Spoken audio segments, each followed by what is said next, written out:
Calculate the effective nuclear charge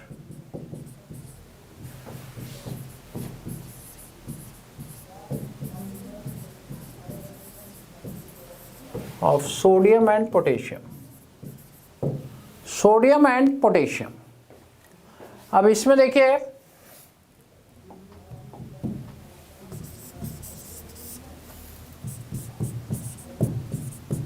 (281), इसका already हम लोग 2.2 कैलकुलेट कर चुके हैं, रिपीट नहीं कर रहे हैं। पोटेशियम का जब हम देखेंगे तो 19 का बनाओगे तो 2881 ये बनेगा 19 का।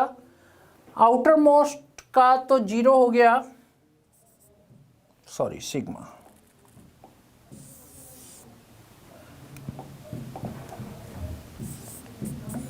ये पेनल्टीमेट शेल यानी 8 × 0.85, अंदर के सारे इलेक्ट्रॉन लोड 10 × 1, बाकी के तो सबका 1 है ना, तो 10 और 6.8 that is 16.8 and Z star is 19 - 16.8 that is 2.2, that is 2.2।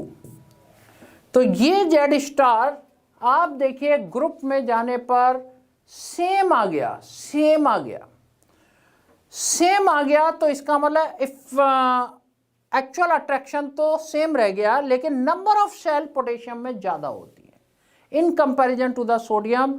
तो इफेक्टिव न्यूक्लियर चार्ज कोई इफेक्ट नहीं डाल रहा है, बट द साइज इंक्रीजेज क्योंकि नंबर ऑफ शेल बढ़ रही है। तो दोनों फैक्टर याद रखते हैं, effective nuclear charge is the prime factor and then number of shell. तो इसीलिए डाउन द ग्रुप जाने पर सारी प्रॉपर्टी अपोजिट हो जाती है अलोंग द पीरियड से। अब देखिए एक केस था जो मैं एक्सेप्शनल केस की तरीके से बता रहा था। ये हमने डाउन द ग्रुप देख लिया। एल्युमिनियम और गैलियम की बात कर रहा था मैं। एल्युमिनियम और गैलियम की जब मैं बात कर रहा था और मैं कह रहा था कि गैलियम का साइज पूरी पीरियोडिक टेबल में गैलियम ही एक ऐसा एलिमेंट है जिसका साइज ऊपर वाले से थोड़ा सा छोटा होता है, 1 पिकोमीटर का अंतर है, लेकिन थोड़ा सा है तो है, छोटा तो है, जबकि उसमें नंबर ऑफ शेल भी ज़्यादा है। वो किस वजह से हुआ होगा? देखिए यहाँ इफेक्टिव न्यूक्लियर चार्ज सेम चल रहा है, वहाँ इफेक्टिव न्यूक्लियर चार्ज बहुत ज़्यादा बढ़ गया होगा, तभी तो वो अट्रैक्ट कर सकता है और साइज को क्या बना सकता है, छोटा बना सकता है। तो जरा देख लेते हैं एल्युमिनियम और गैलियम का, फिर हम देखेंगे कि कैटायन बनने में क्या होता है और एनायन बनने में क्या होता है।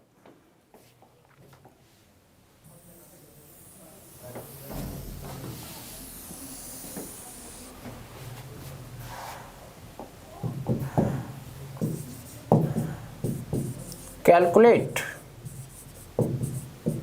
the effective nuclear charge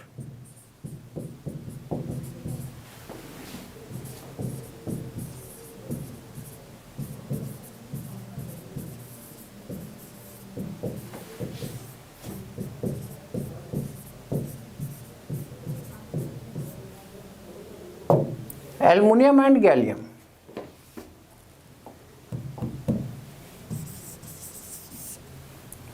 देखिए एल्युमिनियम का हम ऑलरेडी कैलकुलेट कर चुके हैं, इसलिए हमें कोई दिक्कत है नहीं।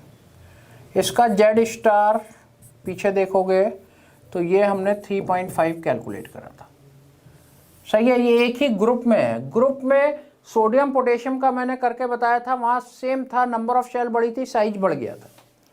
गैलियम का जब हम लिखते हैं तो ये आता है 31 दैट इज 28183, ये इसका कॉन्फ़िगरेशन होता है। अब ये भी एक क्वेश्चन है कि हमने इस फॉर्म में कैसे लिखा। तो इसका देखो तरीका क्या होता है, सुन लो, कभी गड़बड़ नहीं होगी। गैलियम का 31 है, पहले इसको 1s2 2s2 2p6 की फॉर्म में लिख लो, 3s2 3p6 4s2 3d10 4p1, right. अब जरा देखो, पहली शेल में 2 इलेक्ट्रॉन 2 आ गए, दूसरी शेल में 8 इलेक्ट्रॉन 8 आ गए, तीसरी शेल के सारे इलेक्ट्रॉन गिनो, 3 3 यहाँ लिखा है, ये हो गया ना 18, इसीलिए ये 18 है। चौथी शेल में 3 है, तो हमने इसको इसमें कन्वर्ट कर दिया। सारी एक शेल के इलेक्ट्रॉन सारे एक साथ लेने हैं, सारी एक शेल के इलेक्ट्रॉन सारे एक साथ लेने हैं, 3s2 3p6 3d10 पूरे 18 और ये 3 आ गए। सही है, क्लियर ये बात। अब ये आउटर मोस्ट शेल है जिसमें 2 इलेक्ट्रॉन लेंगे, पेनल्टीमेट शेल में 18 इलेक्ट्रॉन लिए जाएंगे और उससे अंदर वाले 1 वैल्यू के लिए जाएंगे। तो इसे मैं हटा रहा हूं।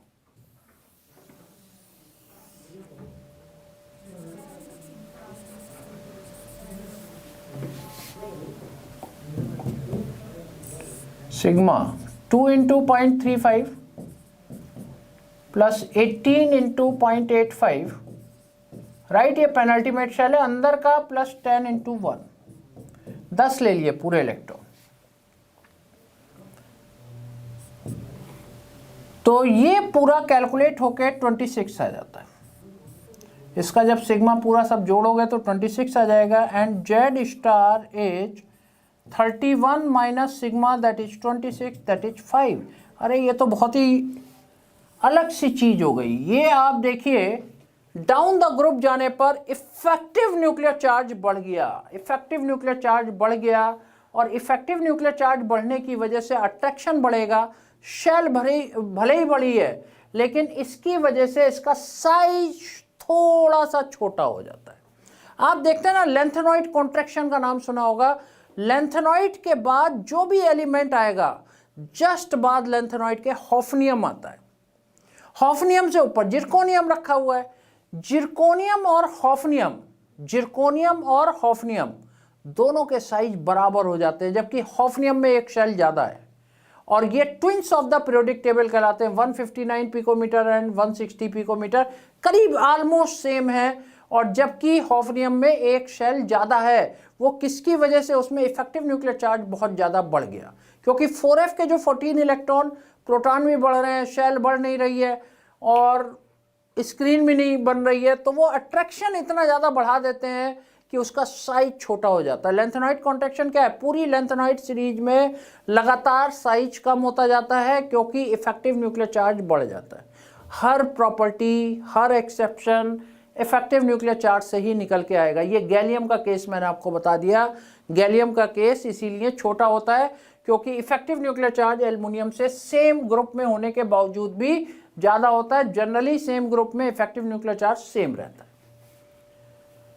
अब मैं बात कर रहा हूं अगर कैटायन बना दिया जाए, तब क्या होगा, है ना। एक सोडियम और सोडियम प्लस का देखते हैं कि कैसे कैटायन का साइज बड़ा होगा या छोटा होगा, वो जरा देखते हैं।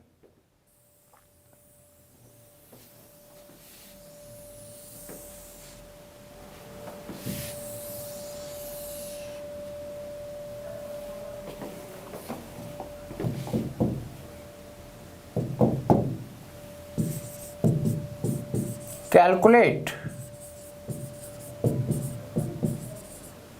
the effective nuclear charge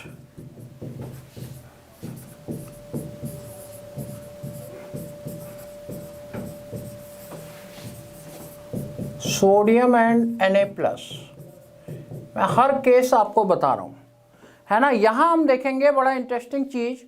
आपसे एक पूछा जाता है कि साइज का डिफरेंस किसमें ज्यादा होगा, Na+ में होगा या सोडियम और पोटेशियम में होगा। शेल का अंतर है दोनों में, तो जरा उसको भी कंपेयर कर लेंगे, उसको भी देख लेंगे। जरा देखते हैं कि क्या अंतर आता है। देखिए, सोडियम का 11 था, 281 था, और यहाँ का सिग्मा मैं जरा कंपेयर करूंगा। यहाँ तो 0 होगा, ये पेनल्टीमेट शेल होगी, ये अंदर की शेल होगी, तो 8 into 0.85 plus 2 into 1 that is 8.8 हो जाएगा। और जेड स्टार क्या हो जाएगा? Z star is 11 minus 8.8 that is 2.2। और Na+ में जब हम आएंगे, तो दिस इज 28। अब यहाँ बड़ी इंटरेस्टिंग चीज क्या हुई, यहाँ शेल के कम होने के साथ साथ कुछ और चीजें हो गई। और वो चीजें क्या हुई, आप देखिए, जो पेनल्टीमेट शेल थी वो आउटर मोस्ट शेल बन गई। केवल इतना ही काफी नहीं है कि एक इलेक्ट्रॉन कम हुआ है, पेनल्टीमेट शेल के सिग्मा की वैल्यू 0.85 थी, वो अब 0.35 रह गई। सिग्मा तो बहुत तेजी से कम हो गया, एक इलेक्ट्रॉन का सिग्मा तो कम हो ही रहा है, साथ में ये तो वैल्यूज ही पलट गई। 8 इलेक्ट्रॉन जो 0.85 वाले थे वो 0.35 में चले गए। सिग्मा बहुत कम हो गया। सिग्मा कम हो गया तो क्या होगा, कम घटाओगे जेड में से, इफेक्टिव न्यूक्लियर चार्ज बहुत ज्यादा बढ़ जाएगा, अट्रैक्शन बहुत ज्यादा बढ़ जाएगा, साइज एकदम ड्रेस्टिक चेंज आएगा। एक शेल कम हुई, साथ में इफेक्टिव न्यूक्लियर चार्ज बहुत ज्यादा कम हो गया। एक शेल का अंतर तो है ही, साथ ही साथ इसमें इफेक्टिव न्यूक्लियर चार्ज बहुत बहुत बहुत ज्यादा बढ़ने जा रहा है। क्यों जा रहा है, जो पेनल्टीमेट शेल थी वो आउटर मोस्ट शेल बनी, उसकी वैल्यूज ही चेंज हो गई। 0.85 के इलेक्ट्रॉन 0.35 में कन्वर्ट हो गए। जरा देखते हैं यहाँ पर सिग्मा, एक तो टेस्ट इलेक्ट्रॉन होगा, 7 की वैल्यू 0.75 और ये भी वैल्यू चेंज हो गई। जो 2 1 वाली वैल्यू थे ये पेनल्टीमेट शेल बनी हुई है और इसकी वैल्यू 2 × 0.85 हो जाएगी। तो 3 और 49 और 3 कितना हो गया, 52, 5.25, 1.7, 6.95, सही है। और Z star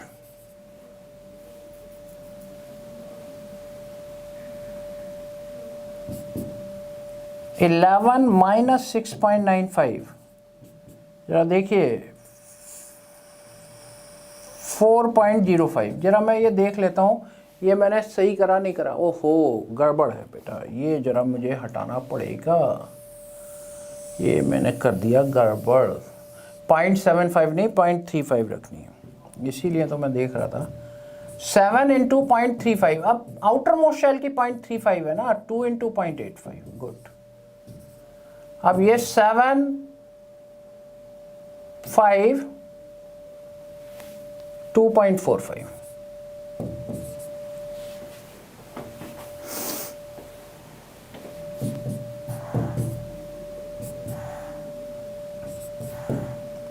.15 and Z star is 11 minus 4.15, that is 6.85। अरे बाप रे बाप, यहाँ पर देखो मैं 0.75 की जगह 0.3, 2.2 से 6.85 चला गया, 3 गुना हो गया भाई, 3 टाइम्स इफेक्टिव न्यूक्लियर चार्ज बढ़ गया। ये तो साइज की ऐसी तैसी कर देगा, साइज को एकदम ये स्क्यूच कर देता है। एक शेल कम हो रही है, इफेक्टिव न्यूक्लियर चार्ज 3 गुना बढ़ रहा है, तो ये तो साइज को बहुत कम कर देगा। जबकि हमने जो सोडियम और पोटेशियम, यहाँ भी एक शेल का अंतर है, लेकिन ये भी 2.2 था, ये भी 2.2 था, effective nuclear charge remain same. Effective nuclear charge का कोई इफेक्ट नहीं आ रहा, केवल नंबर ऑफ शेल का। यहाँ नंबर ऑफ शेल के साथ साथ इफेक्टिव न्यूक्लियर, एक शेल तो कम हुई है, उसमें तो कोई डाउट ही नहीं है, लेकिन इफेक्टिव न्यूक्लियर चार्ज 3 गुना हो गया। तो आपसे ये पूछा जाता है लार्ज डिफरेंस किस में होगा साइज में, तो सोडियम और Na+ का साइज बहुत ज़्यादा अंतर होगा। देखो Cl और Cl- में भी अभी मैं कैलकुलेट कराऊंगा, अंतर आएगा, लेकिन वहाँ इतना अंतर नहीं आने जा रहा है क्योंकि वहाँ शेल का नंबर सेम है। एनायन का साइज हमेशा बड़ा ही होना है क्योंकि एक इलेक्ट्रॉन की वैल्यू वहाँ सिग्मा की बढ़ जाएगी, जेड इफेक्टिव कम हो जाएगा। लेकिन वहाँ साइज का बहुत ज़्यादा अंतर नहीं आने जा रहा है क्योंकि वहाँ शेल सेम है। यहाँ दोनों में एक शेल का अंतर है, लेकिन वहाँ इफेक्टिव न्यूक्लियर चार्ज सेम चल रहा है और यहाँ 3 गुना हो रहा है, तो इसका डिफरेंस बहुत ज़्यादा होगा। दूसरी इंपॉर्टेंट चीज़ क्या है कि कोई सा भी कैटायन बने न्यूट्रल एटम से, कैटायन में बेसिकली इलेक्ट्रॉन कम हो रहे हैं ना, शेल कम हो रही है नहीं हो रही है उसको छोड़ देते हैं, लेकिन इलेक्ट्रॉन का नंबर कम हो रहा है तो जेड तो कम नहीं हो रहा। जेड तो नंबर ऑफ प्रोटॉन है ना, वो थोड़ी ना निकल गए।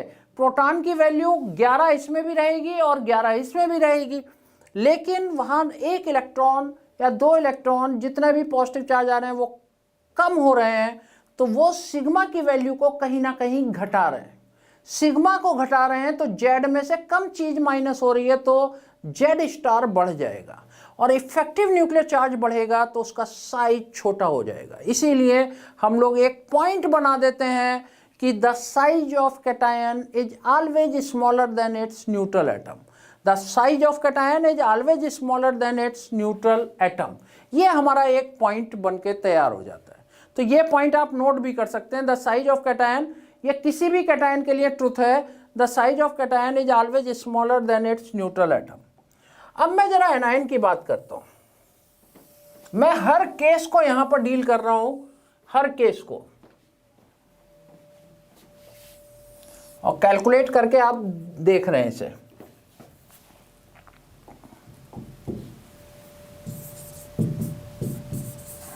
कैलकुलेट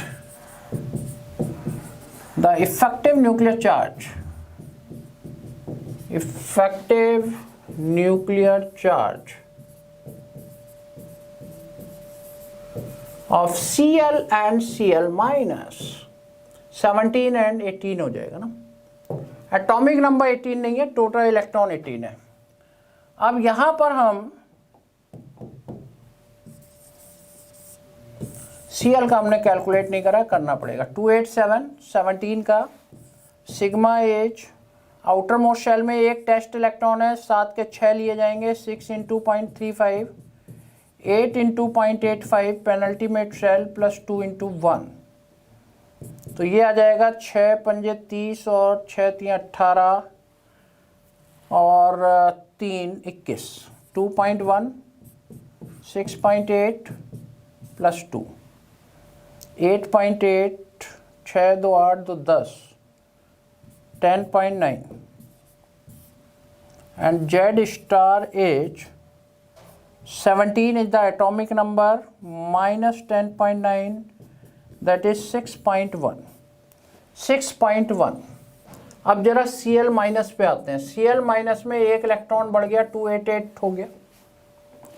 आउटर मोस्ट शेल में एक इलेक्ट्रॉन बढ़ा है, सिग्मा 0.35 बढ़ेगा, तो Z स्टार एज 7 × 0.35, 8 × 0.85 प्लस 2 × 1 अंदर की शेल, ये आपका हो जाएगा 2.45, 6.8 प्लस 2 दैट इज 11.25 और Z स्टार हो जाएगा, अभी एटॉमिक नंबर 17 ही रहेगा, 11.25, तो ये हो जाएगा 5.75।